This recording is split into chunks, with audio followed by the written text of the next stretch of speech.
A blessed and peaceful morning to all our CEAP member schools all over the Philippines. I am Mary Ann Cruz, the Deputy Executive Director of the CEAP, and I will be your moderator for today. This is the second session of the second leg of the CEAP webinar series organized by the CEAP Task Force COVID-19 for Institutional Assessment and Response. Last Tuesday, we had a session on safety and security protocols in schools during this pandemic. Today is going to be a session very close to the hearts of our school heads, administrators, and even members of the Board of Trustees. Today, we look at leadership and governance in our schools in the so-called new normal. And as Catholic schools, we know that Christ is the foundation of our ecclesial institutions. And thus, we look to the example of no less than the Good Shepherd in leading the flock and pray that our hearts be molded after his. Before we proceed, let me give you a few reminders. First, as the talk is ongoing, you may post your questions and at the comment section of the Facebook page of CEAP, and we will ask these questions or read your comments during the question and answer portion. Second, please be informed that you will receive the certificate of attendance only upon completion of the evaluation form.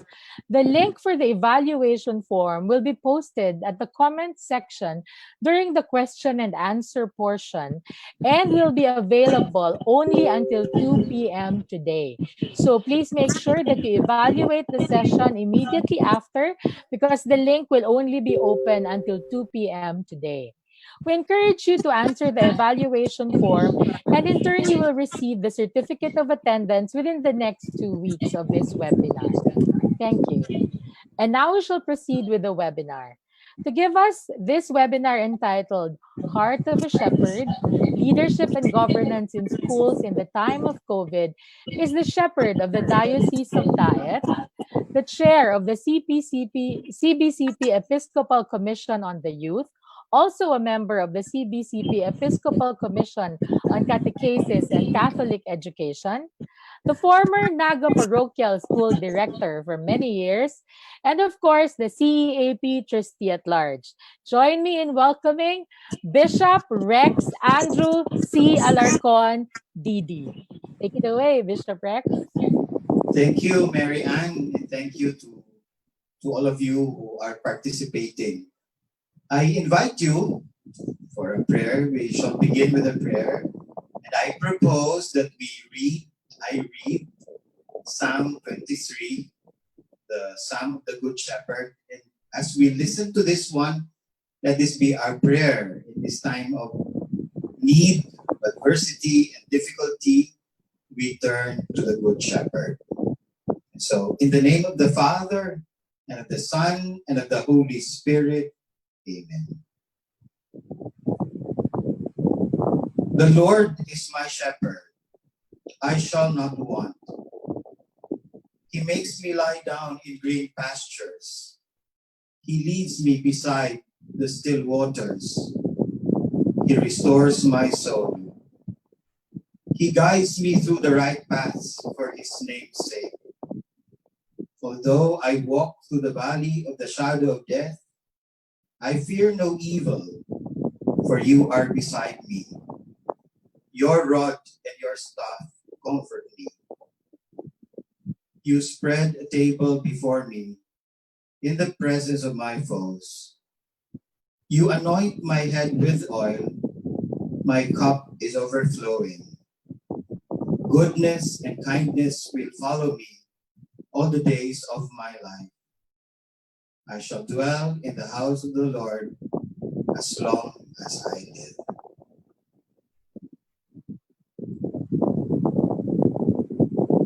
We offer our personal prayers for our communities, for our families, for people entrusted to our care.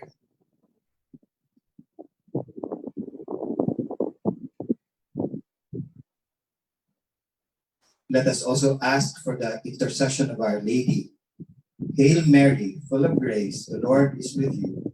Blessed are you among women, and blessed is the fruit of your womb, Jesus.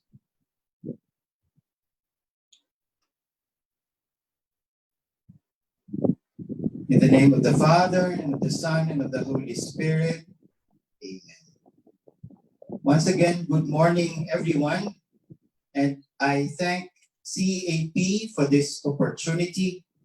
I thank Father Elmer and the officers and the members of the board, Sir Alan, Mary Ann, the National Secretariat, the organizing team. I greet all the superintendents, school heads, administrators, faculty, staff. There might be parents, students, friends who are listening, watching this webinar.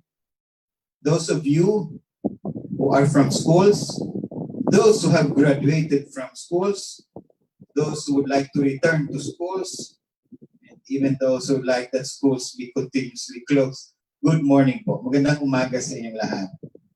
The topic assigned to me is Heart of a Shepherd, Leadership and Governance in Time of COVID.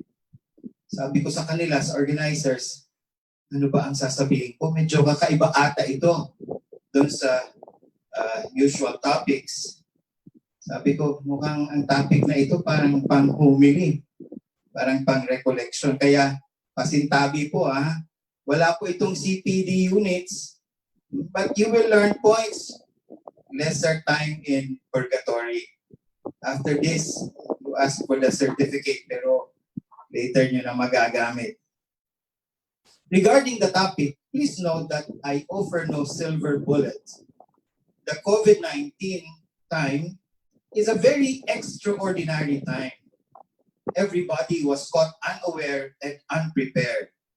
And at this moment, almost every leader in the planet is finding his or her formula for leadership, for dealing and coping with the situation. In fact, as we speak, many businesses, companies, institutions, schools even have declared they are closing. The world has literally stopped or slowed down. Even the prospect of technological advancement still continuing, seem to have slowed down. If you would remember, those of you who have been attending seminars and webinars, we have been speaking of the fourth industrial revolution. But these past months, have you heard about the industrial revolution? Parang kaunti siguro. Thus, again, I offer no silver bullet. I was in fact a little hesitant because I am now in the diocese and no longer directly in the school. I am in the diocese of Daet. What I will do is to attempt to give some lessons and insights from my personal experience and study. I hope that as I go along, you may get a lesson or two which may help you as in your task as leaders in your school, or if you are in institution, or even as head of the family or a parish or organization. Certainly, this is not exhaustive. I am sure there are other sources or webinars where you may find more insights. I will offer what I have and maybe give some anecdotes. I remember a story, a favorite story which I could tell teachers. May mag-ama, pasensya na kayo kung na-review na to. Mabuti naman inuulit yung mga kwento, no? So, may mag-ama, pumunta sila sa mall, at yung anak niya, sabi sa tatay niya, Dad, marunong na ako magbasa. Of course, tuwang-tuwa at proud yung tatay. At nadako sila sa isang area na may mga electrical supplies. At sige nga, basahin mo ngayon, nakasulat electricity. At biglang binasa ng bata in a loud voice, maraming mga tao sabi niya, electricity. Ay, napahiya yung tatay. So, pero hindi niya muna pinagalitan yung anak niya. And when nung dumating sila bahay, that's the time na pinagalitan niya. Sabi niya, anak, bakit ba ganyan? I am sending you to a good school. Mahal pa yung tuition mo. Pero yung electricity, ang basa mo, electricity. Hindi siya, hindi siya nakontento. So he went to the school and looked for the advisor. At nung makita niyo yung advisor, nireklamo niya, alam mo ba, yung anak ko, base niya sa electricity. At lalo siyang nagalit nang malaman niya na yung advisor is the English teacher. At galit na galit siya, pero yung advisor, yung teacher, cool na. Sabi niya, sir, pagpasensyahan niyo na yung anak niyo. Total, bata pa siya. Malay natin, hanggang dyan pa lang ang kanyang kapakiti. Hindi, lalong nagalit yung tatay. And while he was, shouting, biglang may dumating na teacher, may dumating na babae. Ang sabi ng babae, what's happening here? Sabi ng lalaki, ng tatay, and who are you? Sabi naman ng babae, don't you know me? I'm the principal. Well, end of the story. Kaya, kung ang makuha niya dito ay capacity for leadership, yun lang, kasi yun ang nanggaling sa akin. So I will follow a thematic approach, not necessarily a chronological one. I hope my discussion and sharing would generate more ideas. One of the original intents of this webinar is for administrators, school heads, and school board members. Pero sabi ko sa kanila, sino namang board member ang mag-a-attend? Magagaling na yung mga yan. Saka minsan, once a year lang yan nag-meet. So, well, it is not only for board members, for administrators, but for all of us as leaders. Yung pong board, hindi yung blackboard. Lalong hindi yung board and lodging. Ang school board, sila yung gumagawa ng policies ng schools. At doon sa Catholic schools, merong standard number 5 which says, Catholic schools share in the evangelizing mission of the church. A Catholic school fulfills its mission through its governing body and leaders who provide authority, strategies, direction, effective oversight, and regulation of school operations. United with the church and in the spirit of servant leadership and Christian witnessing, governance and leadership in Catholic schools practice and promote professionalism, collegiality, co-responsibility, and subsidiarity, effectively creating a school that is a community of disciples. Some definitions of concepts and terms that we are using. I know there are a lot of definitions. Yung isa ay leadership. I borrow the definition of Stephen Covey. Leadership is communicating to people their worth and potential so clearly that they are inspired to see it in themselves. That is the definition of Covey. Also, we have the concept of management. Management is the art of getting things done through people, according to Mary Parker Follett. And, management is to get things done through people. And governance is how groups or society or groups within it organize to make decisions. The decision-making processes, procedures, kaya may mga processes. And according to the United Nations, good governance is measured by 8 factors like participation, rule of law, transparency, responsiveness, consensus-oriented, equity, inclusiveness, effectiveness and efficiency, and accountability. So, kasi meron dyan sa title, leadership and governance in school. And this is important for us, not only for school heads, but for all of us. Let me share a story, all again from Covey. Covey is the author of 7 Habits of Highly Effective People. And he tells this story of people in the jungle, they're cutting trees. So yung isa, paikot, umiikot, at sinasabi, mali ang stroke, ang mali ang pagputol mo, ito, ganito yan. So he was looking into the details. Pero merong isang tao na nandun sa isang puno ng kahoy, he is on top of it, and what he does is to look around. And then he shouts, "We are in the wrong jungle." So, dalawang tao. Yung isa was minding the details. That is the manager. That is what we do when we manage. The leader is the one who looks at who has a wider vision. So, just to make the distinction. There is also, so those are some stories, but let me read in Matthew chapter 9, verse 35 to 37. Jesus went through all the towns and villages, teaching in their synagogues, preaching the gospel of the kingdom, and healing every disease and sickness. When he saw the crowds, he was moved with compassion for them because they were harassed and helpless, like sheep without a shepherd. And he said to his disciples, "The harvest is plentiful, but the workers are few." From these initial stories, we can glean one quality of a leader or one task of a leader. A leader is one who sees and understands the situation well. Or if a leader has not yet grasped the situation, he strives to understand the situation.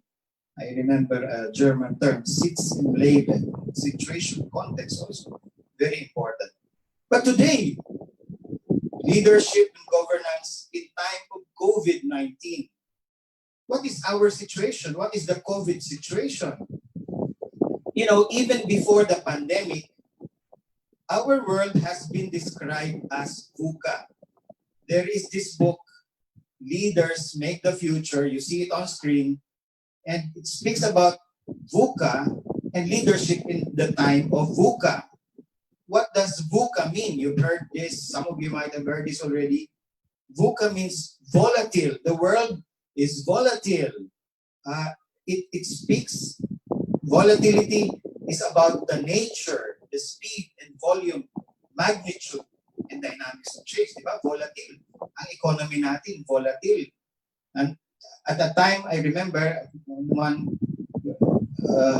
conference, there was the time of the Arab Spring, revolutions sparked by the social media also.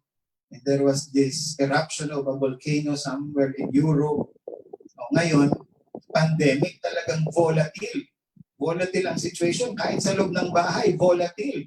Sa mga schools, people are becoming very sensitive. And you is uncertain. It is difficult to, it is the lack of predictability of issues and events. Ang hirap. Well, isa sa mga ginagawa ng mga organizations, di ba? Kapag alam mo, you do strategic planning. Pero pag hindi mo alam mangyayari, you imagine scenarios. You do a forecast. Pero ngayon, ang hirap. Hindi mo alam. Di ba? Kailan ba magbubukas? Kailan ba ma-discover ang vaccine? Kailan babalik ang travel? Kailan ang resurgence ng economy? Very uncertain. And even before that, we know that economy is volatile. The relations among nations is volatile. There could be war, etc. And letter C is complex. Sinasabi na we are facing things that are not just simple problems. The author speaks of dilemma. Dilemma, ang problema, bukas, maaaring may solution ka na. Ang dilemma, ilang buwan na, ilang weeks na dilemma. And an example of the dilemma is, yung work and life balance, di ba? Hindi mo kaagad yan mabibigyan ng solusyon. Yung pag puros ka work at wala ka mang leisure, hindi naman maganda. Pag puros ka leisure or time for yourself, walang work, hindi naman. So, it has to be a balance. Sa mga magulang, sa mga teachers, discipline and allowing their children freedom is a VUCA, is a dilemma rather. Dilemma. Kung ngayon, anong dilemma natin? Do we return to school or do we open up our businesses or let people stay home? If you let people stay home, the economy dies. If you allow them to go out, there is a threat in their lives. It's complex. Hindi madali. At yun ang maraming complex situation ngayon sa school. Hindi mo na alam kung anong gagawin. And also, the VUCA world is ambiguous. Hindi natin, there is, napakadaming information, may good news, may false news, may fake news. Hindi mo maintindihan kung alin talaga. Ano ba talaga, kuya? Di ba tinagtanong natin? We do not understand. And, the one size fits all, hindi na. Even the best practice is become, kasi iba-iba nga ang situation. So very ambiguous. So it's a VUCA world and our schools are in VUCA. Volatile sa school ngayon. Uncertain. Complex. Hindi madali. And ambiguous. But it is in this time that we are called to exercise our leadership. At kailangan yun. So, but it is not naman, it is not entirely that bad, dark. So we need leaders who will bring hope, who will initiate finding solutions, who will try to look for ways so as to address the situation. Pero talaga, with the pandemic, talagang malinaw yung VUCA. We need leadership in the time of VUCA. And that book which you saw is Leaders Make the Future by Bob Johansen, my forecast for the next 10 years. And he proposes new leadership skills. With education right now, it is very difficult. Obviously, not only in education, like in business, family, relationships with others, very difficult situation. With the uncertainty of the health condition and uncertainty kung kailan ang tutuklasan yung vaccine, going to school has been a concern. You are very much aware of the fears, hesitation of parents, teachers, administrators, and this has not been easy for us, even for our Department of Education. One teacher asked me about my opinion, and I told her, well, if the safety of going to school is a real concern, then we should not compromise safety. But also for me, education needs to continue. Learning should not stop. In fact, it has been the slogan of 21st century, learning for life, lifelong learning. And our present situation makes this very real for us. Learning for life, learning for life. Learning not just for the classroom, learning not just for the grades, for the medal, but learning to survive life, learning to survive pandemic, and lifelong learning. All of us have become learners at this time. Even those who have graduated with many degrees, they do not know many things. They do not have the solution. It's a lifelong learning. We must be open to learning. So the more we need education. Education should not be considered a problem, rather a solution.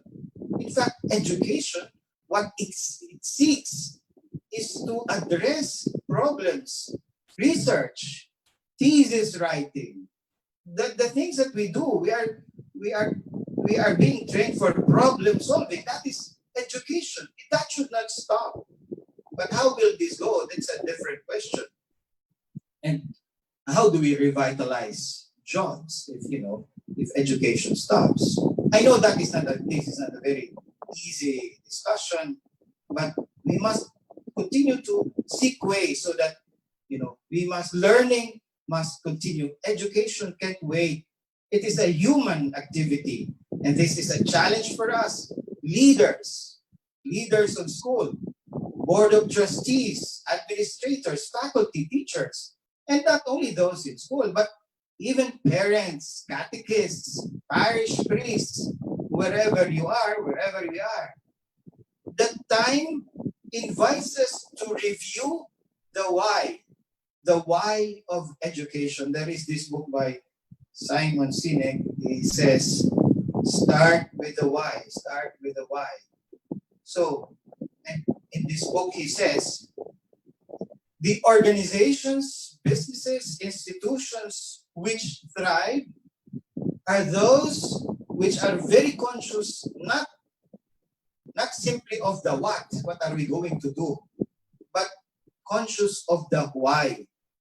Why are there schools? Why do we send our children to schools? Why do we teach? Why do we sustain our schools? And the new circumstances invites us to new ways of doing things.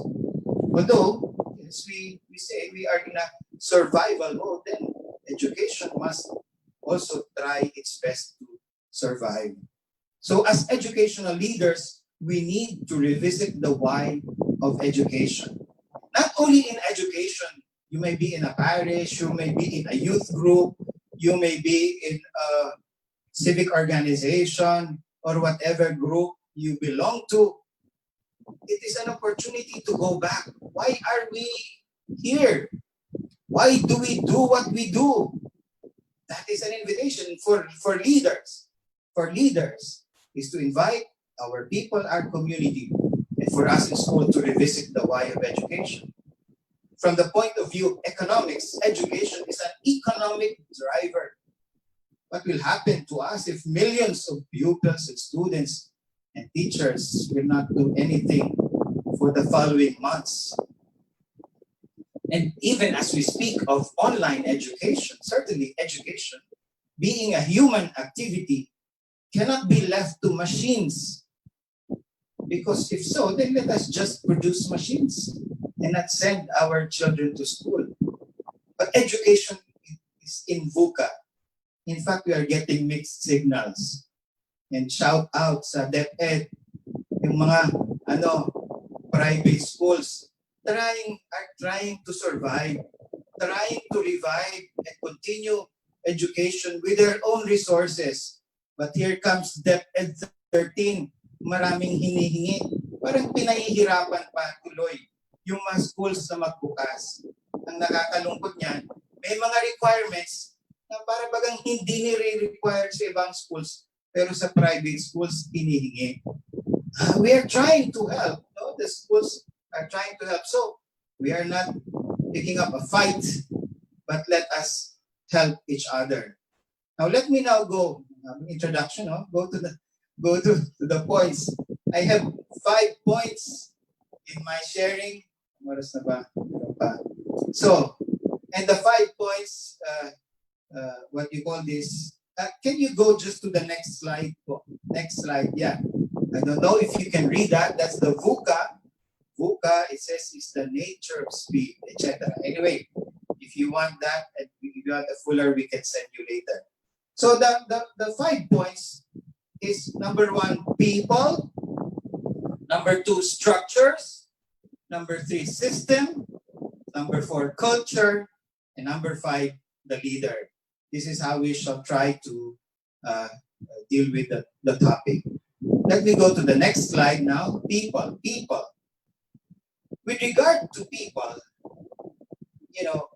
the principle is first who, then what. I'm borrowing a concept from Jim Collins in his book From Good to Great. Where's that book? And first who, then what.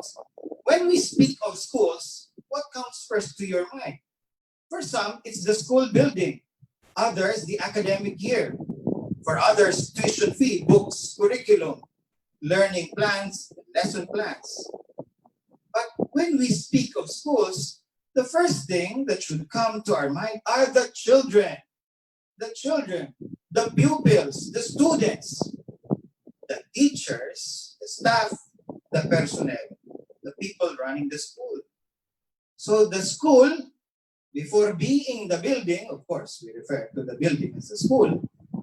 The school is people. This is very important.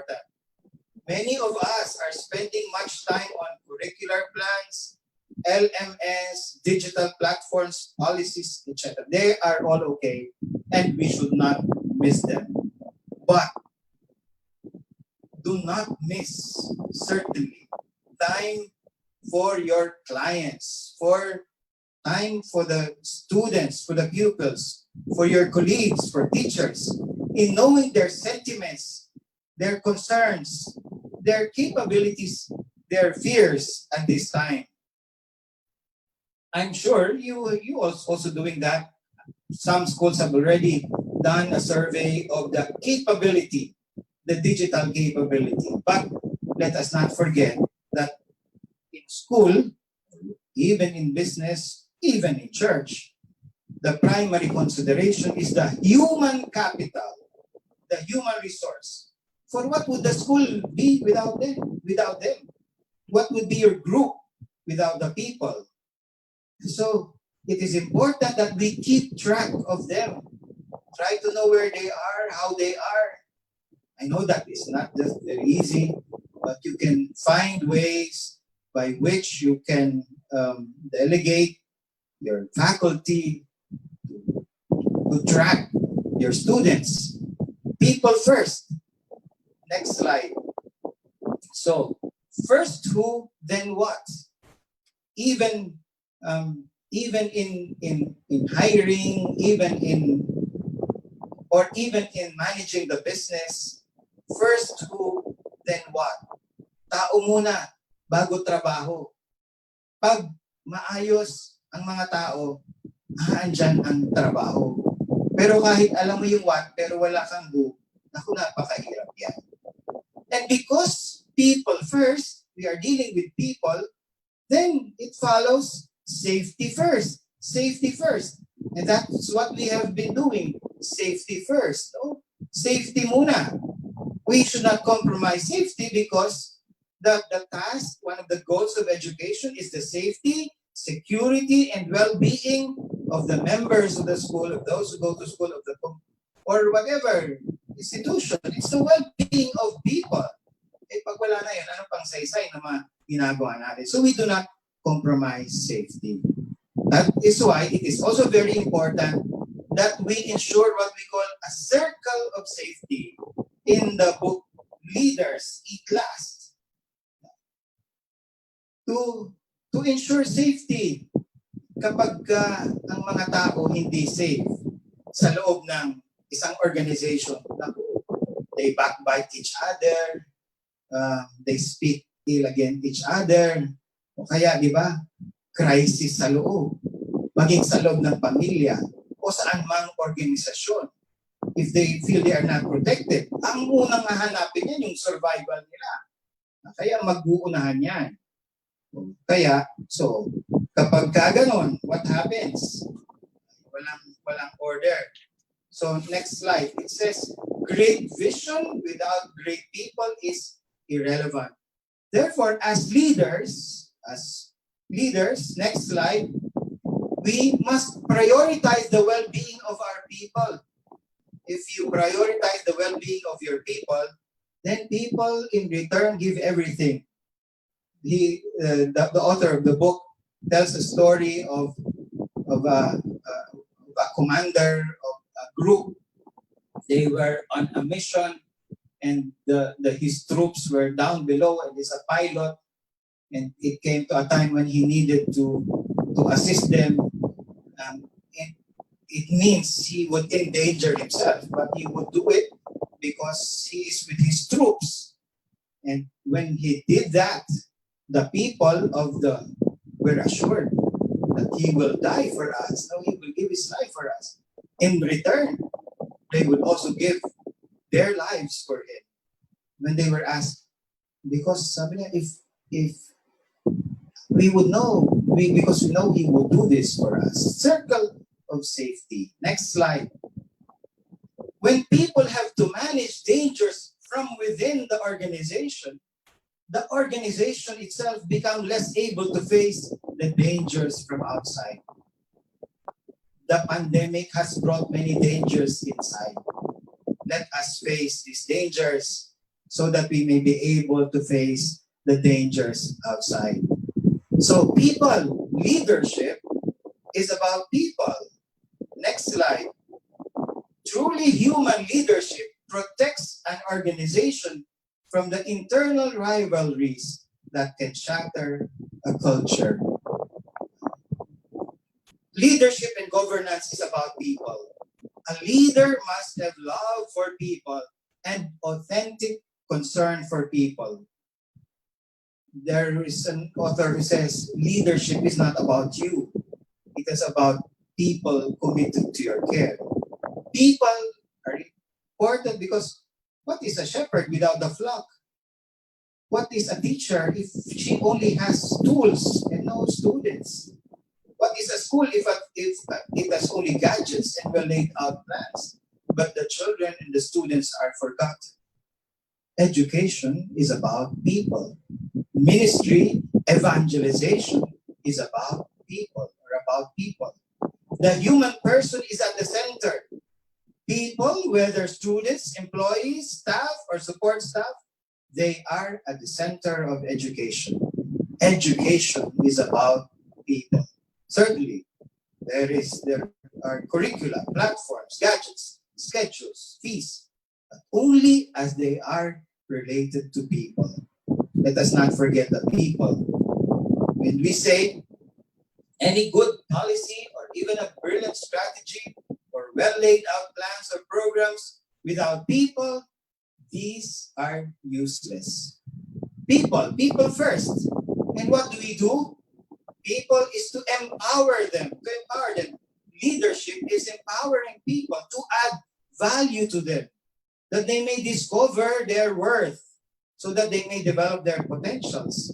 So that in this time, there are decision making, is to involve them.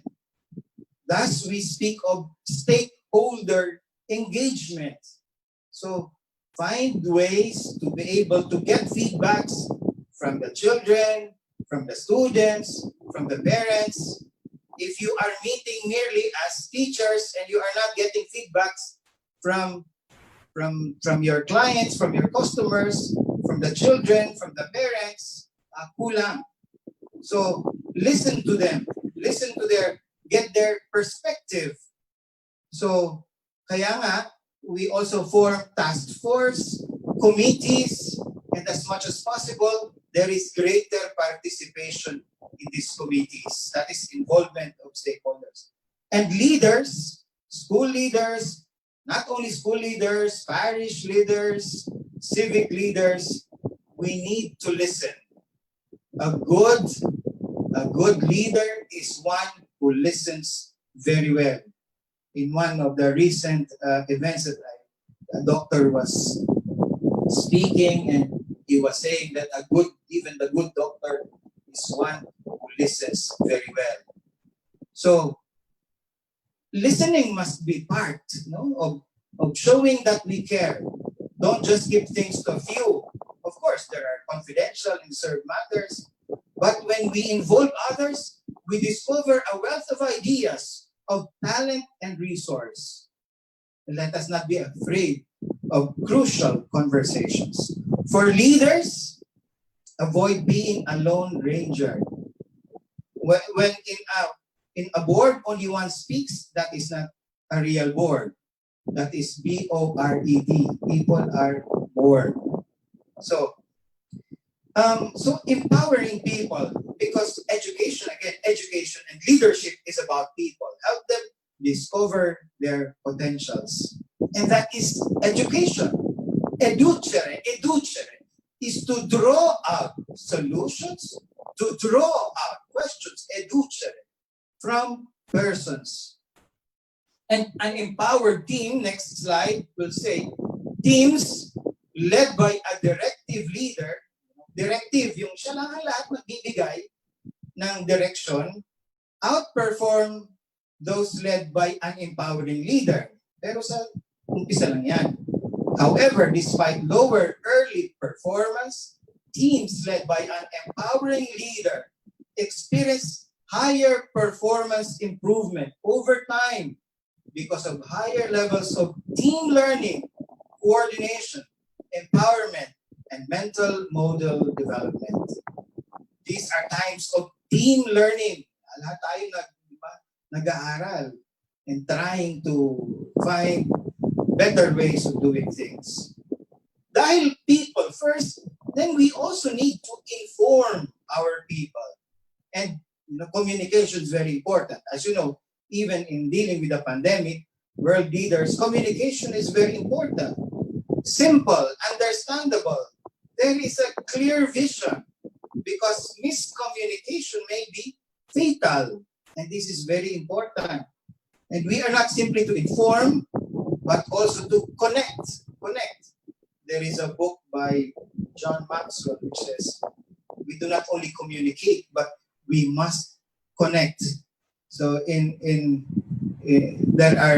is praise for those leaders who are able to do empathetic communication with their population, their populace. So people is very important. On the personal level, dito sa amin sa diocese, magsimula na yung pandemic. So I looked into our communities, and one of the little things that I did was to activate, kasi yung mga parokya may mga vicar foreigns, and I asked them to check their jurisdiction, and I trusted them, and also to tell them to take care of the younger people and the senior people, di ba? Yung nga ang hindi makasisi pa ngayon. Very important. So, as leaders, you may check on your stakeholders, on your people. Are you checking on them? We are reminded by Jesus. We are reminded of Jesus, the Good Shepherd, who seeks the lost sheep. Who seeks the lost sheep. I have come to look for those who are lost. And I am also there to seek those who are outside this fold. So that's people first. Circle of safety. Very important that we ensure that circle of safety. The next is regarding structures. And when I say structures, I mean the physical things, the resources, finances, and technology. Mahirap ito. Wala na tayong finances, walang mga platforms, at yung ibang buildings natin walang nagagamit. So it's again also a dilemma. But how can we? The little suggestion is for us. And there are people who are dealing with how will we proceed? Well, maybe to determine the essentials and to stick to the essentials. In time of crisis, katulad ng nangyari sa atin, di ba? Yung mga essential work, stuff lang, essential things to do. We do not have luxury in this time of pandemic. So, necessity over luxury. We are on survival mode. So, determine the essentials. You may not be as rich as the other people or other schools, or you may not have the same resources, but it is to look for the structures, the minimum that will allow you to proceed. And here, as leaders, we also need to be strategic. Strategic, parang sinasabi natin, ang example, strategic is to shoot two birds in one stone. When you are able to avoid expensive materials, but yield less results, and they may only be fashionable, but in truth they are useless, to optimize our resources. So kaya in terms of these physical things, resources, the leader must be able to show. We need to show our people na kapag maiksi ang kumot, marunong tayong mamaluktot. In times of crisis, we need to save. In times of crisis, we need to take more attention on the essential things. Maybe there are resources and spaces you can use. Take advantage of. We will have to stretch a little bit our imagination, our thinking. And dahil wala na nga, we will have to do resource generation. Mahirap ito, no? Pero yung naging experience namin dito, di ba, wala na nga. Pero when you begin to help others, others begin to support you. Yung mga parishes namin dito na wala na sila may bibigay, pero nagsumikap pang magbigay doon sa mga nangangailangan. And they experience people coming and sharing what they have. So, napakahalaga din ito.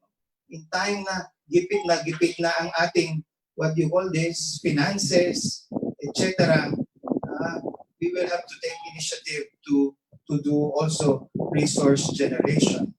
And then, to take care of the little, wag din pabayaan yung mga naandyan. And to equip also, as much as we can, to equip our people, our teachers, our staff with the tools that they need so that the mission will be able to proceed. Well, how you will do that concretely, you know better in your particular situation. But again, engagement with stakeholders allow for more opportunities, connections. So, but in times of crisis, famine, and war, talagang, we save the little that we have and make the most of it. We optimize our resources. Kami dito sa katedral ng Daet, magsimula ang pandemic. Meron lang kaming dalawang cellphone lang, mabuti na lang at may connection. So with the two cell phones, we have been able to broadcast our liturgical activities here. Wala lang kaming special na tao. Meron kaming isa dito na medyo may hilig. So naghanap siya sa computer at may program. So yun po ang nagawa. And then we maximize the little that we have. Dito naman, before we opened our churches, we advised our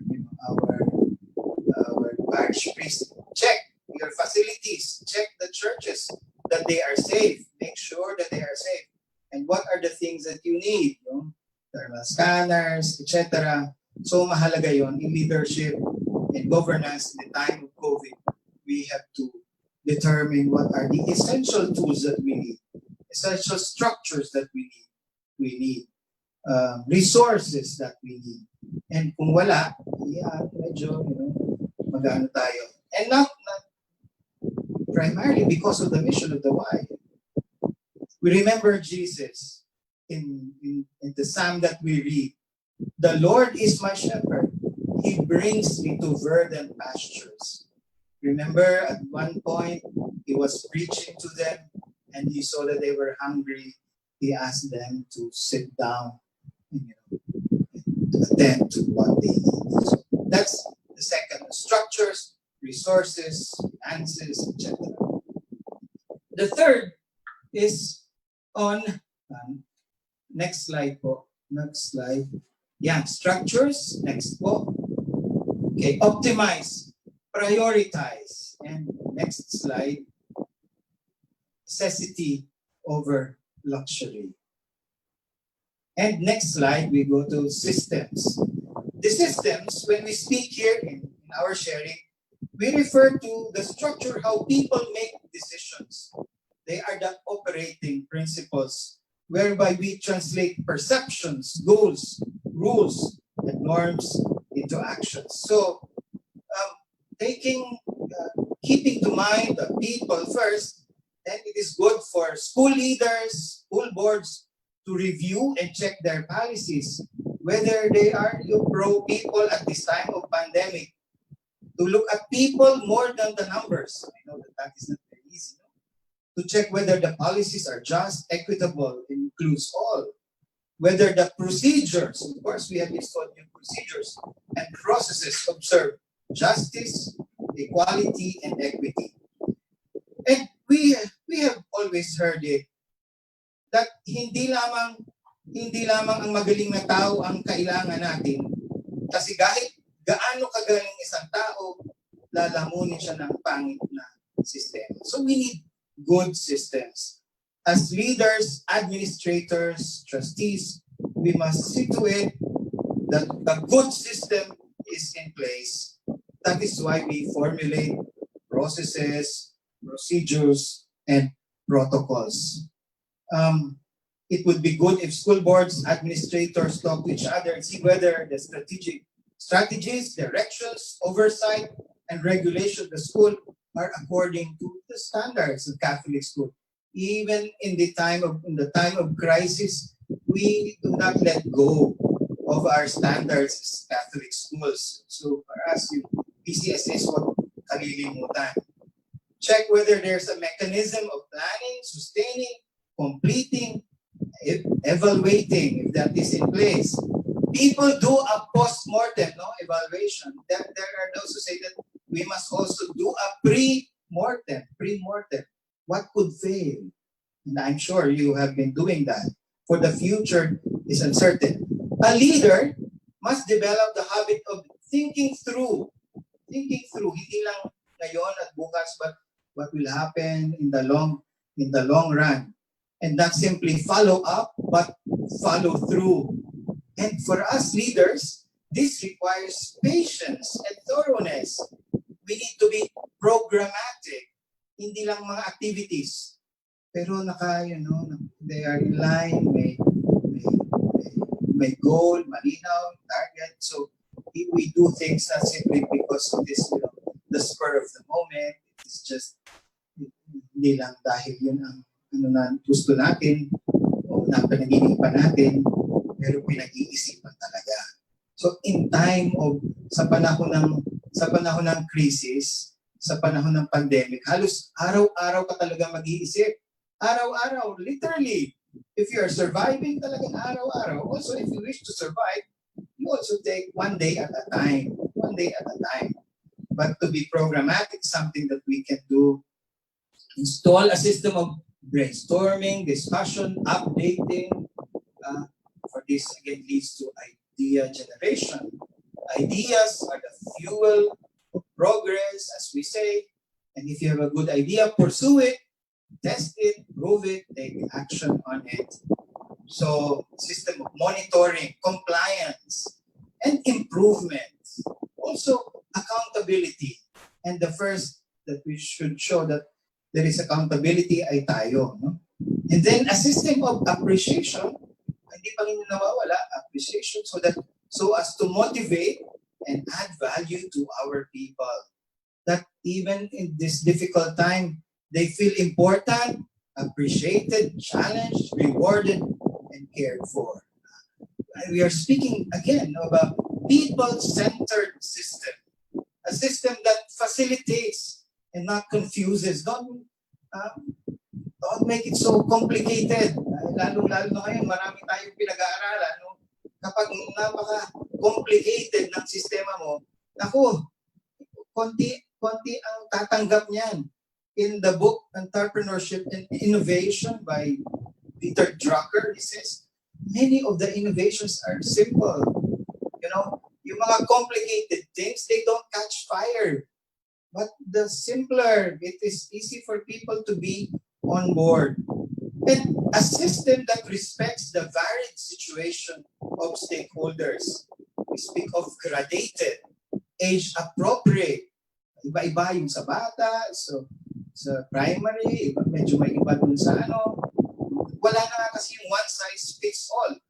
Of course, syempre naman, again, we have to strike the balance because we do not have luxury at this time. So, for the luxury of resources, luxury of time. So, but to be mindful of the variables. Balance between uniformity and flexibility. Making our system user-friendly, client-friendly, customer-friendly. Check the hassles. It is to bawasan yung mga hassles sa system. Very important if we are looking into what people. And here, inclusivity is also important. And we should not forget yung mga nahihirapan, those who find it difficult to be on board with the adjustments that we are having. And to strive to align the systems, that there might be multiple systems, that they are integrated and everything is connected. Like the ecosystem. So kaya, di ba, pag pinag-aaralan mo anong oras ba magbibigay ng lesson, paano yung mga magulang na nagtatrabaho, alam kong iniisip natin yan. That is part of the system, the connectivity, etc. So, but we will have to have a wider vision of things. So, it is also very important. Simplicity, not to be simplistic, but simplicity, to put in procedures, protocols, so that, may direction, may laman, may laman yung pag-proceed. Okay? Dito sa amin, we did some modes of reporting, feedbacking. We crafted protocols also on different aspects. And before opening churches, di ba? We also had protocols. So it might be good for school boards to check and review policies, procedures, the processes of the school. If they need adjustments, tanungin din po yung mga members of the school, kumustahin din yung mga administrators, baka meron silang pangangailangan na hindi nasasabi sa board. It is the duty of the board to look into the well-being of the school. Kahit si Jesus, di ba, meron din tayong masasabi mga protocols niya. And we can point to Jesus, the Good Shepherd, ang kanyang beatitudes. And the preferential option for the least, that is the guide. That is the guide for evangelization, for Christian life, the Good Shepherd. So, of course, that is not, hindi kasing tulad ng mga procedures natin dun sa schools. But the Good Shepherd has a way of doing things, a system of doing things that ensures that the least, the lost, the last are, put in priority and given preference. Okay, so, system. Next slide po. So, kaya yung interrelation between different systems, that they help one another. And katulad ng katawan natin na may system. We'll look into that. And number 4, next slide, we now turn to culture. As leaders, we must look into the culture, the way things are done. Next slide po. Next slide. So culture is the way we do things. So may tao, may structure, may resources, may system. In the actual doing of things, that is now the culture. The actual living out, it is now the interplay between the people, the structures, the physical structures, the resources, and the system. So, a good policy is not enough. One good teacher or administrator is not enough. A well-planned system is not enough. If the way people interact, or if the way they use the tools is what we call toxic culture.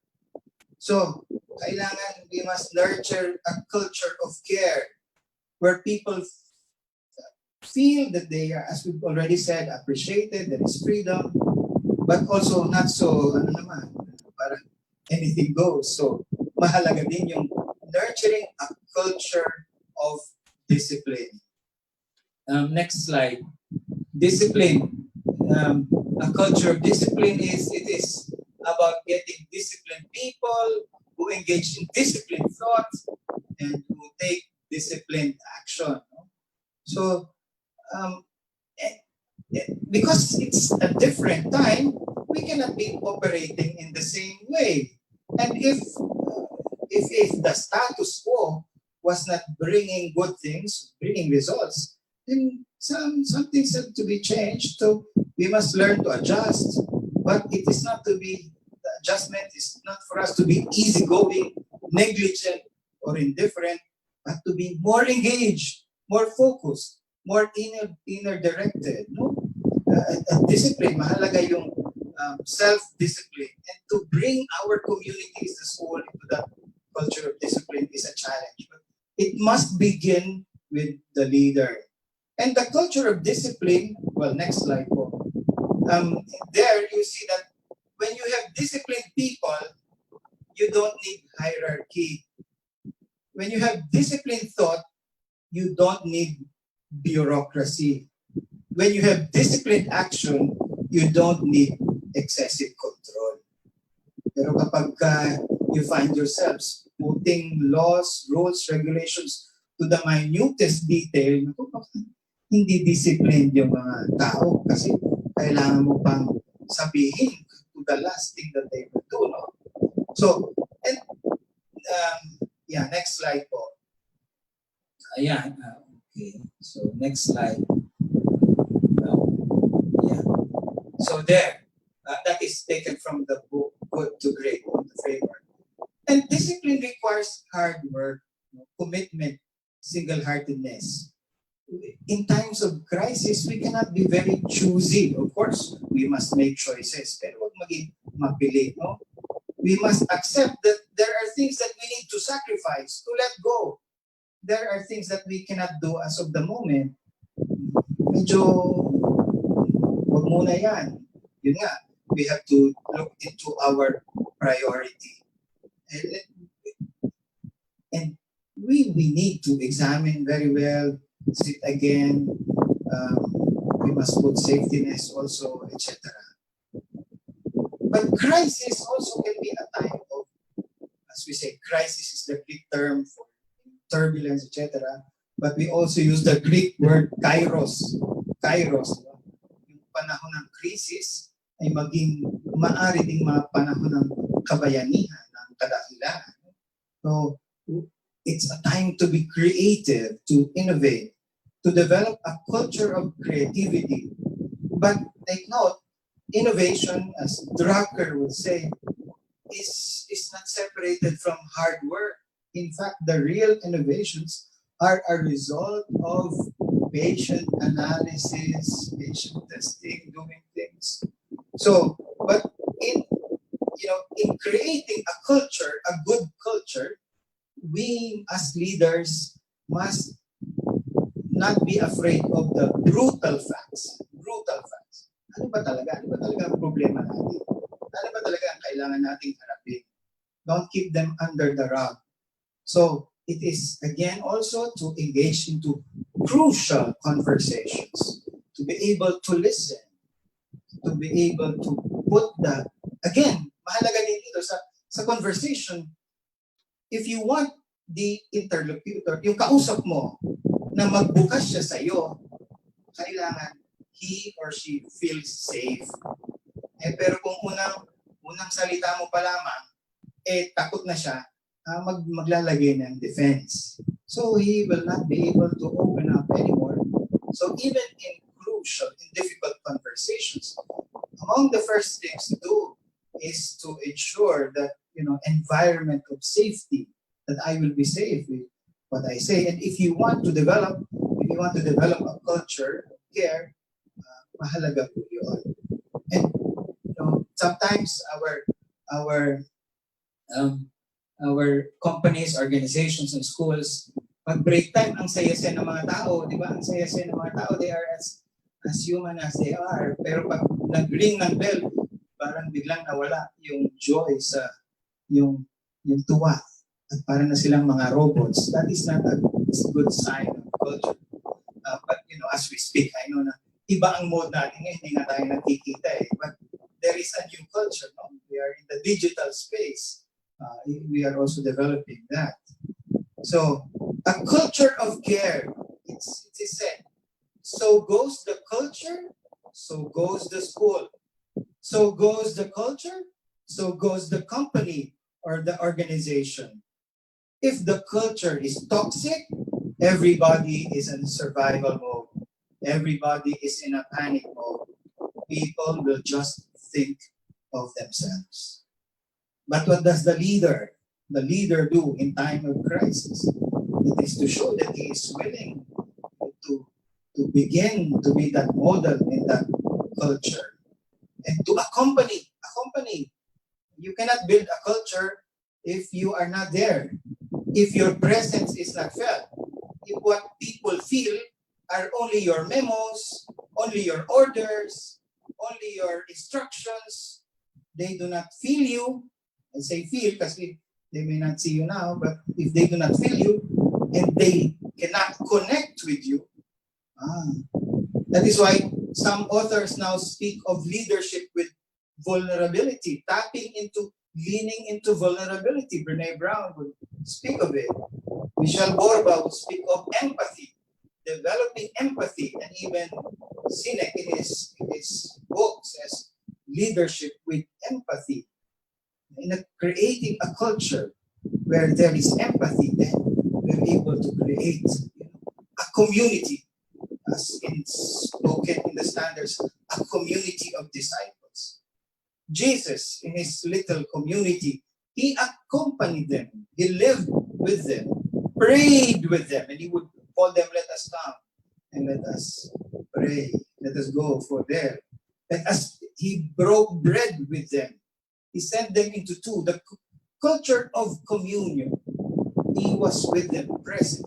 So in times of pandemic, in times of crisis, the more people must need to feel their leaders. If their leaders are not there, then they are insecure. They go into panic. It is very difficult. So leaders must be felt. They must connect. They must be part. And they must, that culture of care. So that crisis can lead to kairos. Yeah. Well, next slide. It says, next slide. A culture of discipline is not a principle of business. It's a principle of greatness. And that is discipline not to be rigid, but so that there will be order, so that people will be protected. Next slide. Now let's go to the leader, the fifth, the leader. And the leader in our time is it's leadership in VUCA times. So VUCA, or call it the VUCA shepherd. VUCA. In times of difficulties, in times of pandemic, there has to be many decisions to be made. I know that there are many other qualities, but maybe just some, name a few, that see if this is something that will help you. Yeah. One is decisiveness. Mahirap mag-decide kapag maraming factors, variables na hindi malinaw, but we also have to be decisive. People follow decisive leaders rather than leaders who cannot decide. Of course, and we are told in agility, that is why isa sa mga is agility. Do not be afraid to make mistakes, but don't make fatal mistakes. Do not be afraid to make mistakes. So you correct on course. So decisiveness. A leader also, we are now looking into ourselves as leaders. People first. But one important element of the people, the leader. At this moment of pandemic, crisis, uncertainty, and VUCA, we must not pretend that we know everything and we don't have a solution to every question. A leader is a humble learner. He stays to keep abreast, learning new ways, and also taking stock of the wealth of his experience so that we get better. Also, we get better educated. And as a humble learner, there are concepts as, in the book of Leaders Make the Future, they speak of that immersive learning ability. Immersive learning ability to learn as you immerse yourself in the situation. At ngayon, diba? Online learning, paano ba yan? To learn as we do, learning by doing. Doing as learning also. Or there is this concept of rapid prototyping, But of course, there are things that cannot be rapidly prototyped. But there was one administrator who I was speaking to.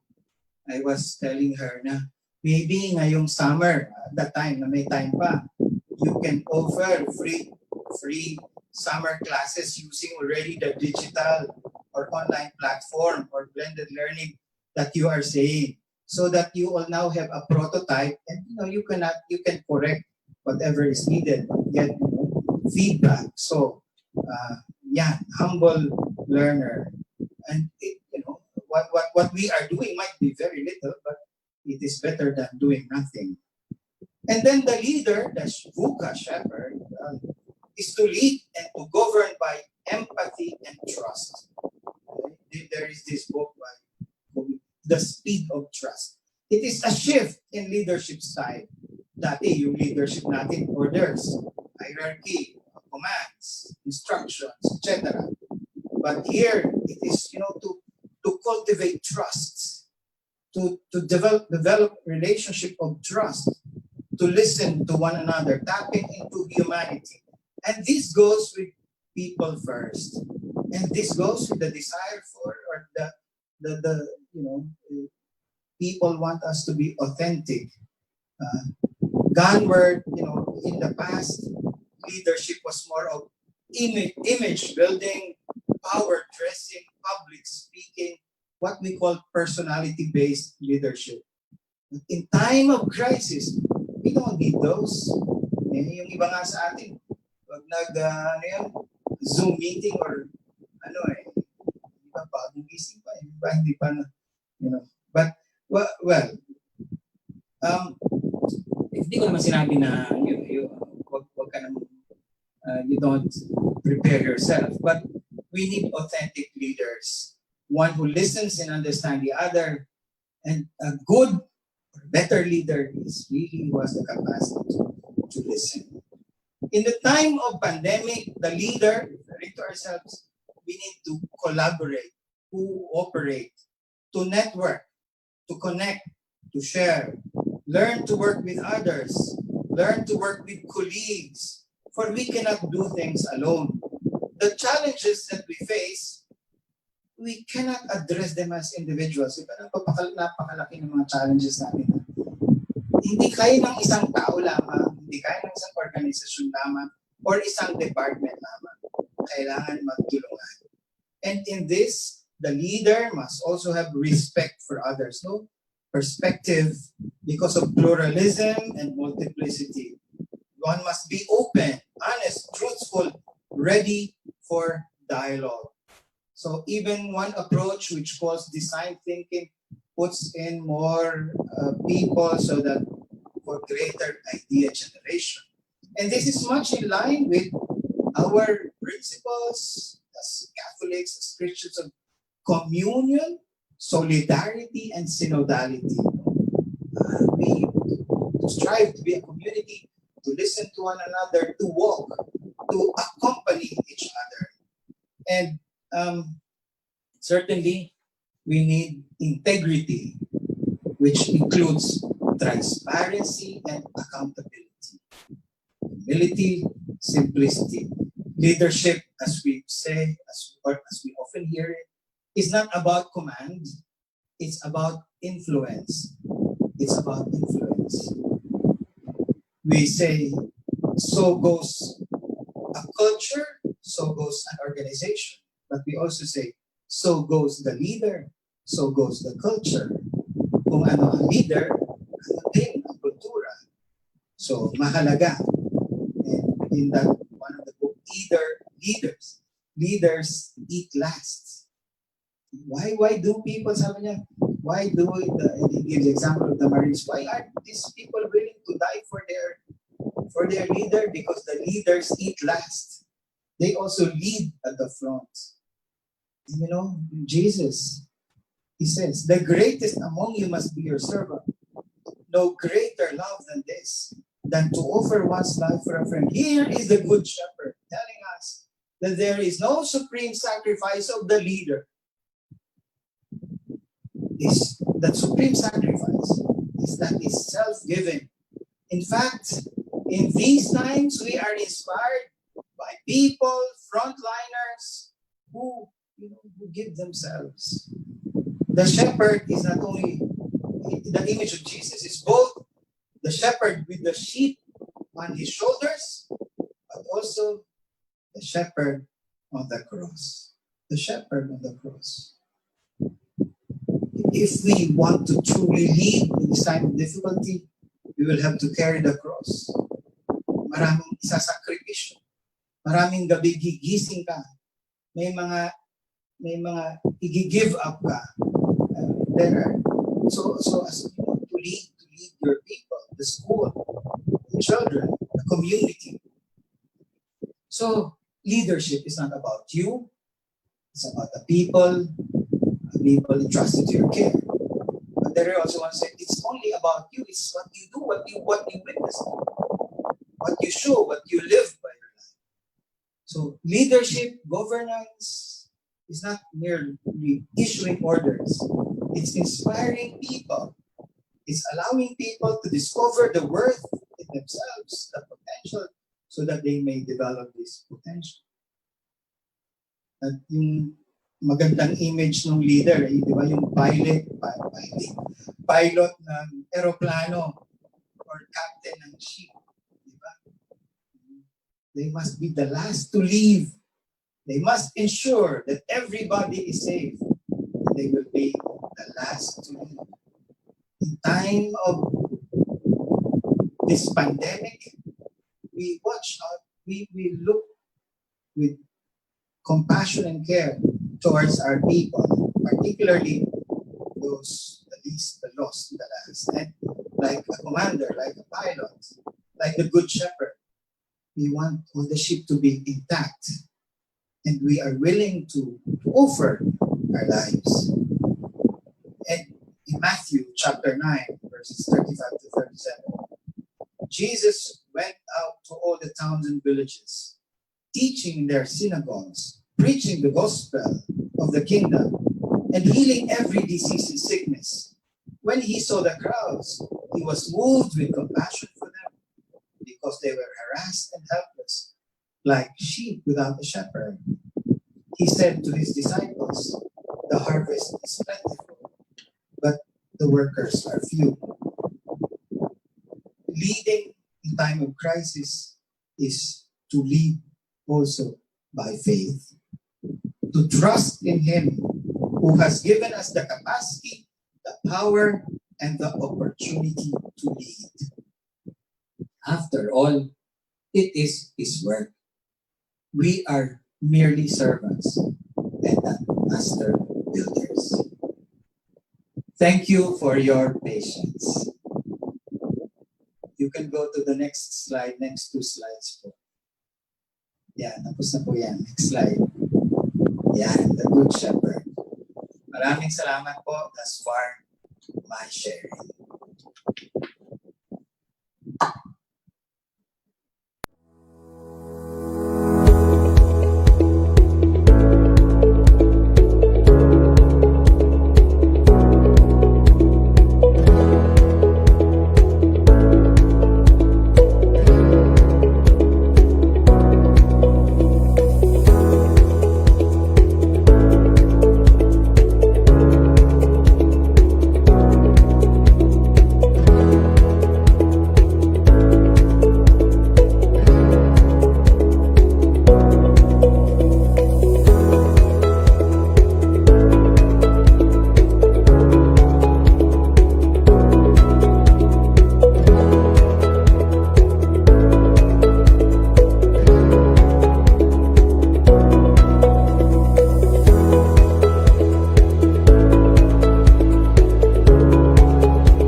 All right, we are back.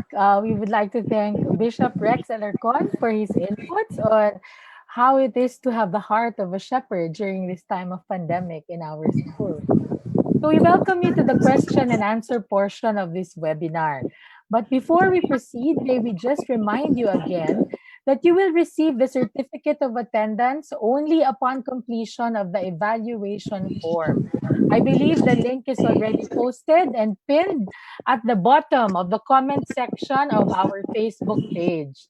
Again, please note that this will be available only until 2 p.m. So right after the webinar, we invite you to please answer the evaluation form and you will receive your certificate of attendance within the next few days. Okay? So, we also invite you to continue to post your questions on the comment section of this page as we now begin the question and answer portion. we saw some comments in the comment section asking for the PowerPoint slides of Bishop Rex. We would like to inform all of you that all webinars that we've already had, the PowerPoint slides are uploaded at the CEAP website. That is www.ceap.org.ph, and they are ready for downloading. The one that Bishop Rex used today, we will be uploading them by this afternoon.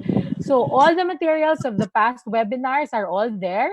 We will upload this one later in the afternoon. In the meantime, if you missed any of our webinars, um, you may watch our videos at our Facebook page and also in our YouTube link. Okay? All right. So, again, Bishop Rex, hello. Hello po, hello po. Huwag niyo pahirapan yung mga questions. Bago tayo mag-question, para naman may good vibes ka, we Oo. would like to read some comments of appreciation from Engracia Nuilan.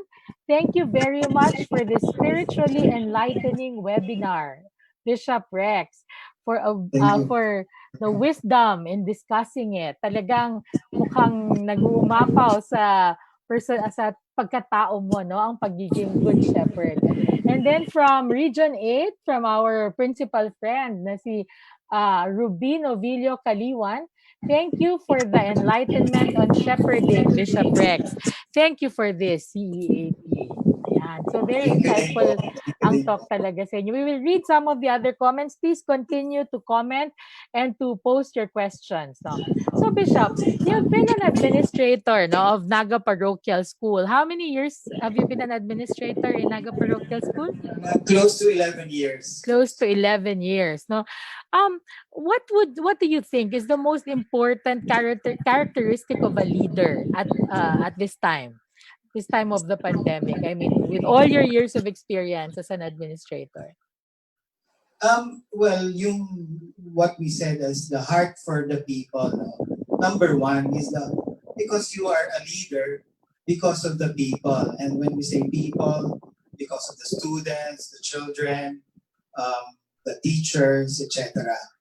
So, the heart of a shepherd beats for the people, and of course, what does that mean? It is to find out.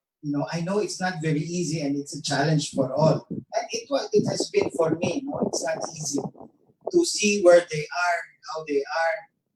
Kung minsan, syempre, pag napakadami ng hindi mo na. Nung una, as a director, I was ambitious. I wanted to memorize the names of the students, pero hindi ko kaya. Kahit yung teacher, kung minsan nahihiya pa ako But it is really leadership, as we've said, is about people. It is to develop and cultivate this. We cannot do everything naman. We can't do everything. But what we want to emphasize is that while we work on our LMS, while we work on this curricula, etc., we do not miss out the important persons of the community. Yeah. So, Bishop, sige, as a follow-up question, so you said you cannot address everything, no? Here or there, you get to overlook something. In this pandemic, in your observation, what is it about people that has been much overlooked in this crisis? Maybe, well, depending in the context of schools, perhaps getting the feedbacks and the sentiment of the students themselves, of parents themselves. Siguro if that could be given a little bit more time and effort, because sila, kahit naman sinasabi nila, di ba, sa business, you must know what your customers and clients need, want. Mahalaga yun, especially if you're trying to survive also as a school. Yeah. Kasi they will turn to you if you are able to answer their need. So, pero pag hindi mo alam yung pangailangan nila o difficulties nila, medyo mahirap din yung hindi nagtutugma. So, isa yon. So, ang sa tingin ko, and alam ko naman hindi yan madali dahil sa situation natin, yung greater stakeholder engagement. At yan po ay challenge, hindi lang sa school, sa lahat ng organizations today. Yung shift of, trying our best. Alam ko, kahit nga sa simbahan, di ba? Kahit sa parishes, kahit sa diocese, mahirap din yan. Asking everybody to be on board, to be part of the decision-making process, it's a little bit, medyo nakaka-jolt din yan sa iba. Pero papunta tayo doon. And it is to take courage also na to slowly go into that. Because, the people first it's not merely the top-down approach, but asking for feedbacks. At ang isa, yun nga, marami sa atin, alam ko, are not comfortable with feedbacks. We are not comfortable with feedbacks. Pero, di ba sabi nga, feedbacks is the breakfast of champions. Wow. So, we must be ready to take feedbacks. Masakit yun, pero, that's how you know. Even your schools, if you want to know your brand, don't ask the question inside the school. Get the answers of those who are outside the school. It is what they say of you, that's your brand. That is your brand. So feedbacks is the breakfast of champions. Okay? So we need to know what people are saying. So very important to get the feedback of parents and students who are the clientele themselves. No? Okay, there's a question here from Dr. Surot. No? In the context of a leader as a good shepherd, how do you deal with senior employees who would always influence the newly hired employees to question reasonable measures being implemented by the school? Una is, it's a little, of course, it gives you discomfort, but it is also to understand people where they are, understand people where they are. Medyo alam natin, in any organization, yung mga medyo senior na, they're not very open to change as the others. Kahit naman sa bahay natin, di ba? Kahit yung lolo, nanay mo, tatay mo, ang hirap pagsabihan nila. Because meron na silang comfort zone. Hindi comfort room. Comfort zone. Okay. Meron na silang comfort zone. And it's not very easy for them to change. So, one is to deal with them muna. Talk to them and listen to them. A good number of people who are voicing out are those, ang pakiramdam nila hindi sila napapakinggan o hindi nakikita yung side nila. Kaya mahalaga, tamang-tama, we are in the year of dialogue, yung pakikipag-usap. At doon sa pakikipag-usap, ang aking mungkahi is go there first to listen. Many times, when we dialogue, it happens to me, pagdating ko, ang nasa isip ko yung sagot ko. Pagka ganon, nagsasalita siya, iniisip ko yung isasagot ko, at maybe yung defense ko, hindi ko talaga siya maiintindihan. Emphatic listening is, suspend muna yan. Pakinggan muna, what is he really saying? So mahalaga yon. And when the person feels that he or she is understood, there is a change of heart. There is a change of heart. So there is this habit in seek first to understand, then be understood. Pero alam niyo, nangyayari nga yan sa loob ng family, di ba? Pag nagsasalita ka pa lang, yung anak mo naka-close na ang tenga niya. Siya naman, pag nagsalita siya, wala na. So there is really no, communication and connection does not really happen. Mahalaga din ito so that when we turn to our, lalong-lalo na dun sa mga nahihirapan, when we ask for feedbacks, it is also to check whether we understand what they are saying. Di ba? Because by nature, we want to connect and be connected. Naramdaman niyo ba na after months or weeks of, not meeting together, not seeing each other, tapos bigla kayong nagkaroon ng Zoom, ay yung mga unang Zoom talaga ang ganda kasi naramdaman mo that you are able to connect, you are see each other, and nakapagkwento ka rin. So, ganon, in any organization, there are, of course, different groups. Even in marketing, there are different groups. There are, even in change, no? There are the early adopters, there's the innovators, and there are the laggards. So kahit saan naman po meron yan. Well, katulad sa family, to look in also to one insight is to look into organizations as family. Tingnan mo ang nanay at tatay mo, hindi madaling um, but be patient, and when you engage into communication with them, show them, that they feel your sincerity, etc. I'm sure with time and explanation and patience, and that is part of culture change. I know that is difficult, but that is the challenge of culture change.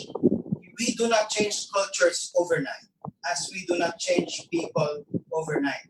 Kahit na yung kapatid natin, di ba? Di ba kahit very reasonable na yung sinasabi mo, it's not just about reason. It's not just about the internal consistency of our statements and documents, but it is connection. So to explore that, I know that is difficult. For the good shepherd, I know that is difficult. And I'm sure as mothers and fathers, yung mga teacher natin can relate to this one. And you can relate that to 3 students na who doesn't listen to you. Ikaw din pagod na din makinig sa kanila. So dialogue is very important. So fast dialogue. Yes. Bishop, here's a question from a student leader. So we have students listening in, no? Oh, greetings to the young. From Anna Francine Besana. Thank you very much for your very insightful talk, Bishop. What advice can you give po to student leaders who are in the current new normal situation? Since all sessions and transactions have been moved to the virtual space because of the pandemic, what is the most important value that we must strengthen in ourselves to be able to fulfill our duty as student leaders? Kasi wala na sila sa school, diba? So how will they act as leaders now that everything has been moved virtual? Yeah. Well, di ba doon sa ating we say leadership is about people. And number 5 is leadership about the leader as a person. The first is to nurture yourself, no? It is to look into yourself so that we continue the journey of trying to model ourselves into to the good shepherd. It is ang leadership ay nagsisimula doon sa ating personal journey ng imitatio Christi, imitating Christ, imitating the Lord Jesus. So, yun ang una kong sasabihin is we are not perfect, we are not like Jesus, but to strive to approximate, to imitate Jesus. Yan ang una kong sasabihin sapagkat ang leadership also flows. Kaya nga, di ba sabi natin, so goes the culture, so goes the company. Kung ano ang kultura, ganun na ang kumpanya o institution, church, parish, etc. Pero kung ano ang kultura, ganun din ang leader. Kaya yung una is the personal, our personal journey of leadership, because leadership is also a journey. Leadership is making choices. We inspire people by the choices we make. We inspire people by the directions we take. We inspire people by the value we show them. And this has something got to do with the choices we make.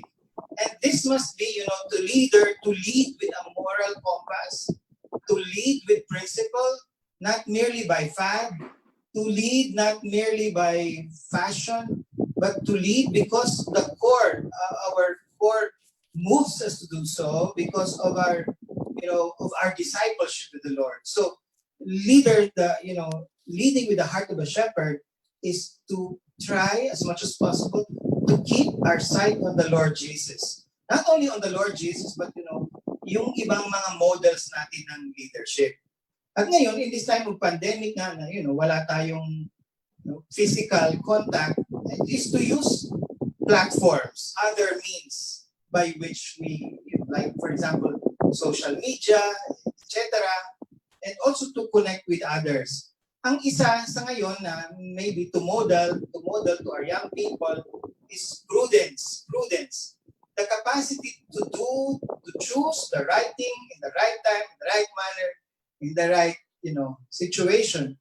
Because sa social media, ay kahit ano nandyan, kahit ano na meron. So, it is, di ba yung sinasabi natin, think before you click, yung sinasabi sa atin. It is also to act with prudence. And right now, also in line with what we said, is to continue to develop the virtues. Virtues.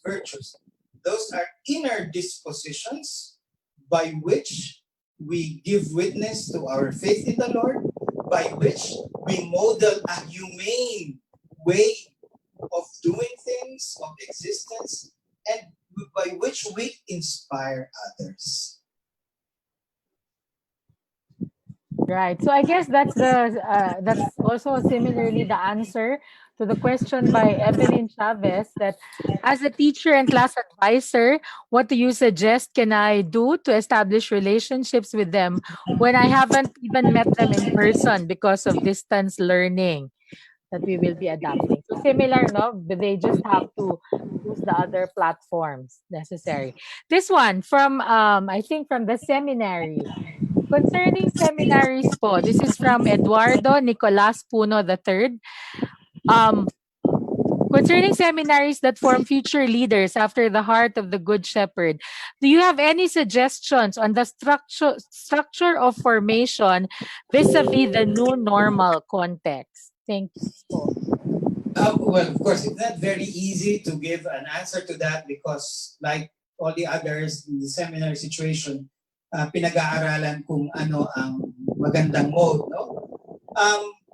Pero para sa akin, at ito rin ay siguro applicable to the school, is to recover mentoring, the mode of mentoring.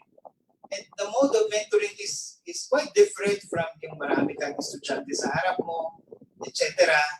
Pero yung person to person to discover this way. But I know it's more taxing. I know it's more time. It needs more time. Pero kahit pa naman wala yung pandemic, papunta na roon yung mode natin of education. Nang pinag-uusapan natin yung individualized learning, yung pinag-uusapan natin yung multiple intelligences, yung pinag-uusapan natin na developing the talents of each one, hindi na siya yung parang industrial type of education and formation. In fact, yung school, ay bunga din yan ng isang innovation. Nung ma-discover ang textbook ni Comenius, ay nakita, maari pala ang maramihang pagtuturo. You understand? So, ganun din, ang panahon natin ngayon ay opportunity din na makita ano pa kaya ang ways of doing things. So, mentoring would be one by which, kung ang seminary naman ay hindi napakarami, I mean, the formators are there, is to assign each formator ay medyo tutok. Pangalawa, ganun din sa seminary formation ngayon, kung hindi makababalik pa sa seminaryo, to engage the parish priests. And the bishop must instruct the parish priest. Kami, yun ang direction namin to meet the parish priest and to involve them, and not only the parish priest but also the parents, the school, no? Because now the health concern. Those are pathways by which we can proceed so that learning can continue. It is also to look into the natural processes, no? Dahil nga meron na tayong yung mga, because of the use of technology, etc., sometimes we become more, what we call this, mechanistic, that we forget the natural ways. Mahalaga din yon na balikan natin yun. Kahit nga sa atin, sa evangelization, kung isa, we are more on technique rather than to the natural relationship of people. So, para sa akin is to discover this path, di ba? Of formation. But ako din is dagdagan yung pag-uusap. Sa tingin ko, kulang ang pag-uusap sa bagay na ito At ang mga nag-uusap, sa tingin ko, sila-sila din lang. Hindi kasama yung ibang stakeholders. At kuminsan din, hindi informed or may mga situations na hindi informed ng other possibilities, other new things that might, enrich seminary formation. Well, honestly, ang aking parang personal lang naman is the seminaries should open a little bit more to the good things that the what we call the secular world offers. These are also good things. Okay, thank you, Bishop. Okay, this one from Ren S. by Ipora. Pax et bonum, Bishop. As teachers striving to always have the heart of a shepherd, what is the best form of discipline that we can use to address students' infractions in online learning? I'm a little bit doon sa best form na kasi nga, yun nga, Case in to our case. time, because of multiplicity, of course there is the better way. So I do not promise a best way, no. But dealing with infractions is already a rehabilitative thing, no? Rehabilitative na yon. Kaya kung ako ang tatanungin, palaging better pa rin yung preventive. Okay? Ang pag may infraction, may violation na dyan. So, ang para sa akin, better work on prevention, yung care, putting the parameters, etc. Pero alam ko naman, habang sinasabi ko ito, it's not very easy kasi nga because with the social media and digital technology, boundaries have collapsed. And that is the complexity of our situation. Pero yun, as teachers, hahanapin natin yung formula, yung model. For me, it is to tingnan muna sa isa o tatlong bata. Napakahirap maghanap ng solution that is good for all. And more often than not, wala naman talagang solution na applicable to all. But if we can, find a good way of influencing, and we say leadership is influencing the choices of people, at yun, as a teacher, yun ang hahanapin natin ngayon. Yun ang hahanap.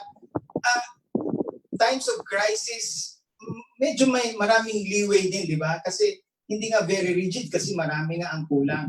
Pero ano man ang makita natin na effective way, ay yun ang to promote it, to develop it, and eventually to replicate it.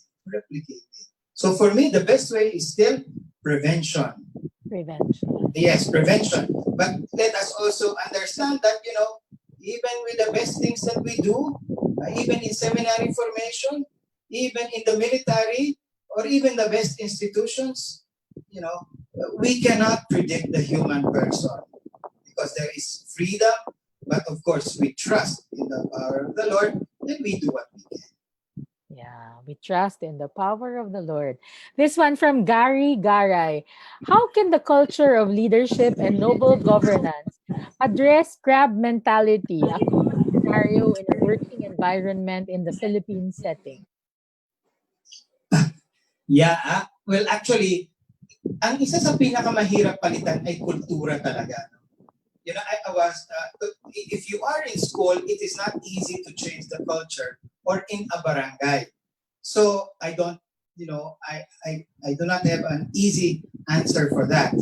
And more often than not, if you want to change, particularly a culture, you have to start with the young.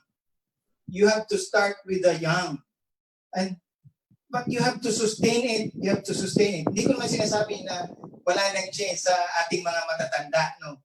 Pero yun na nga, meron na kasing, may mga modes of doing na tayo na it's not as easy. So, if you want, yung crab mentality na palagi na natin, if you find yourself in a workplace na merong ganyan, number one, it will require heroic efforts. Pangalawa, marami kang kalaban. We also need heroes. We need courage to be able to start.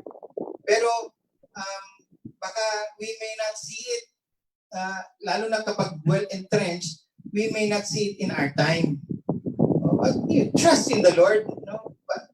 we are able to do something good, it's better, sa katulad ng sinasabi natin, one small concrete good act is of much more value than 1,000 promises. So kaya hindi mo man mabago yung 99% ng kasama mo or 98%, kung meron kang dalawa, okay na yon, because ano rin pwede rin tayo mag-isip, sana nga gano'n na maging parang viral din, no? Viral, no? Kaya lang mas madaling kumalat yung virus, mas madaling kumalat yung kaysa doon sa, but there is power in goodness. We say bonum sui diffusivo, no? Good diffuses itself, and we believe in the power of one. This is what I like, the power of one. Kahit isa lang, di ba? Sa isang teacher nga isa lang ang magpasaway dyan, ng ulo mo. Sa isang grupo, isa lang. That is the power of one. Conversely, when there is one good person, there is also the power in one. Okay? So we do not lose hope. I have no easy answer for that, but that requires, katulad nga kahit innovation, that requires hard work, that requires persistence, that requires faith, and also it requires alliances. Maghanap rin ng kakampi mo sa iyong advocacy. Okay, thank you very much, Bishop Rex. This has been a very rich discussion on how it is to be molded after the heart of a shepherd. Perhaps at this point, now we're not yet ending. We just wanted to hear also from the shepherd of CEAP, no? And he would like to give the closing remarks, the final remarks, and he will have some updates for us, very important updates on some of the department orders from DepEd and from CHED. We would like to welcome Father Elmer Dizon, our president. Hello, Father Elmer. Take it away.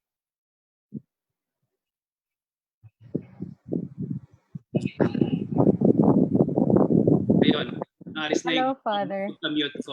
Ayan, di ka na Hello, everyone. Thank you for following our webinars.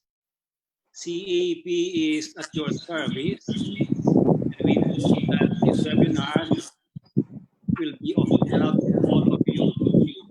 In the meantime, CEAP is busy trying to respond to many concerns and needs of our schools and our members. This afternoon, we will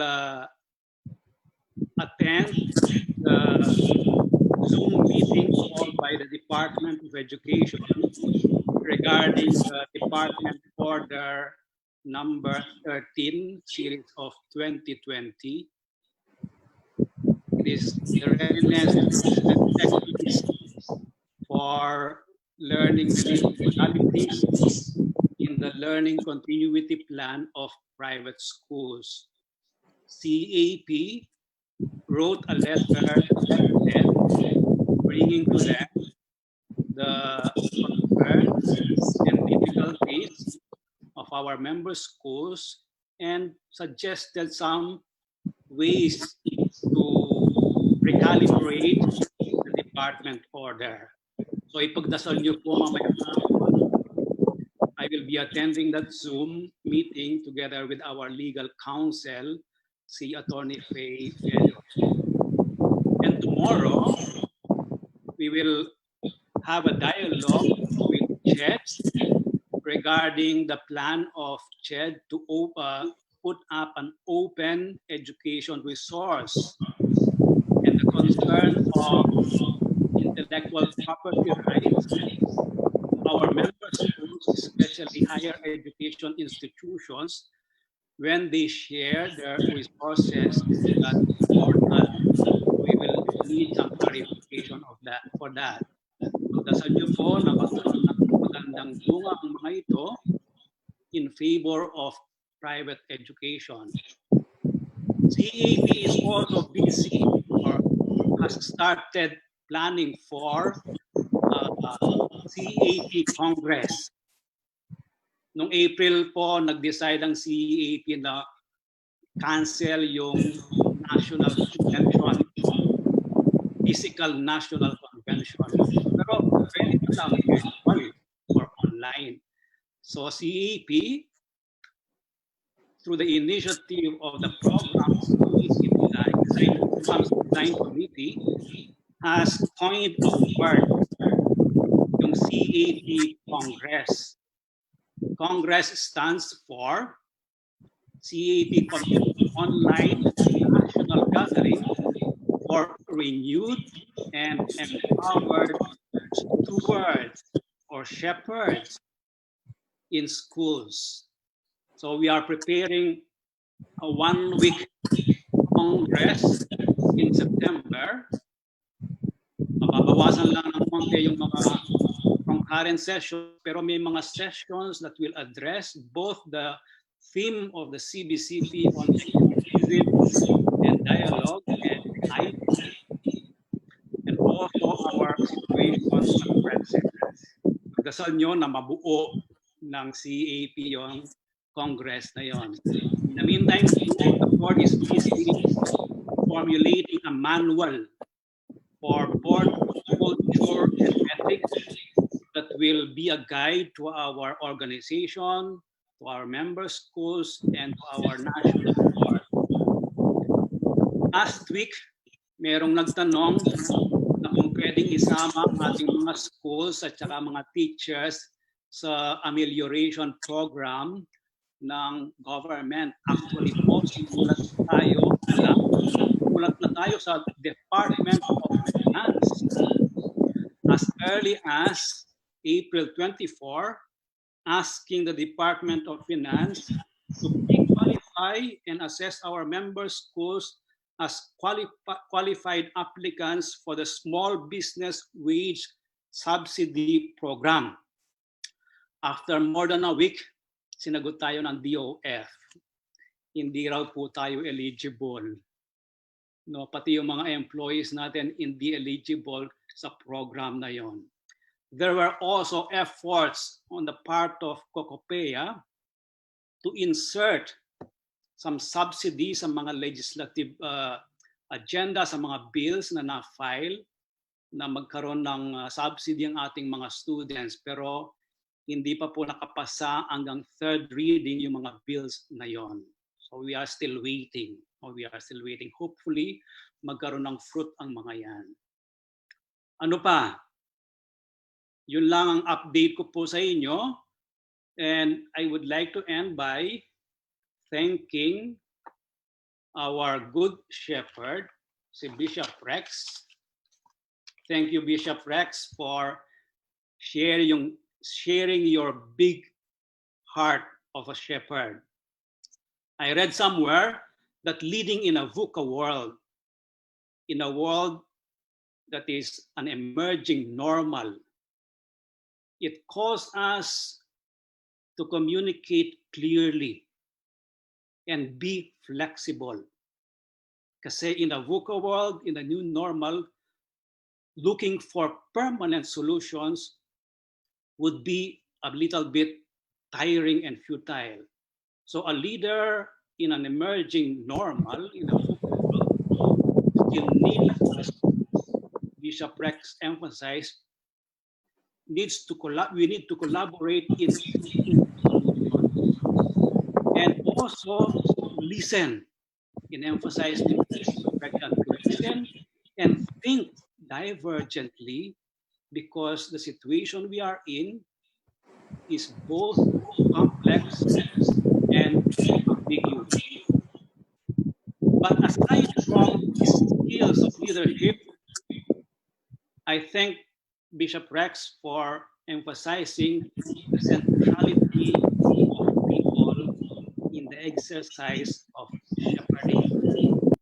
When we put the person at the central position of our leadership, we will take care of them. We will value them. And we will engage them in our exercise of leadership. Because that is the way that this kind of leadership is the way of the Lord. Thank you very much, Bishop Rex, for reminding us, for enlightening us about the way of the Good Shepherd. May God bless us all, and thank you very much. Thank you very much, Father Elmer, our own shepherd in the Catholic Educational Association of the Philippines. So before we end, Bishop Rex, um, we would like to ask you for your final words or an advice that you want to give our administrators, school heads, and members of the Board of Trustees. And perhaps after your final words, if you would very kindly give us the final blessing. Thank you, Mary Ann. Thank you, Father Elmer. And thank you to all of you who are participating, those who have participated. It might seem, well, it seems to us that this difficult time, we cannot do much and we feel limited. But as we say, it can also be a time of kairos. We do what we can, but we also leave space for God to assist us in our work and to make miracles. There are many difficulties, but we put our trust in the Lord. We do what is in our power, and what is beyond us, we leave it to the Lord. Maraming salamat po sa inyong lahat. Muli, maraming salamat sa opportunity makapagbahagi. Let us pray for one another. Let us pray for our country. And let us pray for, especially for those in need, those who are sick. May I now give you the blessing. The Lord be with you. And with your spirit. May the Almighty God bless you all, the Father, and the Son, and the Holy Spirit. Amen. Good noon, maraming salamat po. Maraming salamat. Again, we'd like to thank Bishop Rex Andrew C. Alarcon, the Bishop of the Diocese of Daet. And again, we would like to remind you to please fill out your evaluation forms. The link is found at the bottom of the comment section. The link will be open until 2 o'clock in the afternoon, and you will receive your certificates within the next few days. So thank you very much. This has been Mary Ann Cruz, your Deputy Executive Director, saying thank you and good afternoon. Good afternoon.